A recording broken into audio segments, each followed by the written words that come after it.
मो ना सोमवारी नायक आम जिला सुंदरगढ़ ब्लॉक लोहणीपड़ा ग्राम पंचायत डलेसरा आम धोकामुंडार पाउडी भैया आदिवासी आम धोकामुंडा ग्राम 140 रु ऊर्ध पाउडी भैया परिवार बसवास करुछु।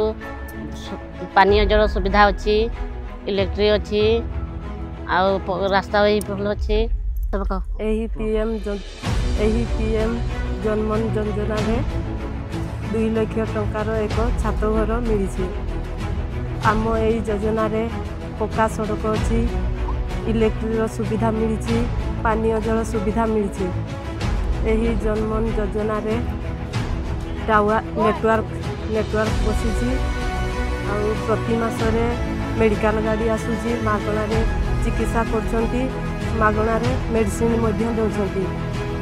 यही योजना पाई आम ग्रामवासी माने बहुत खुशी रे अछंती। एथि पाई आम ग्रामवासी तरफ सरकार को धन्यवाद जनाउछु।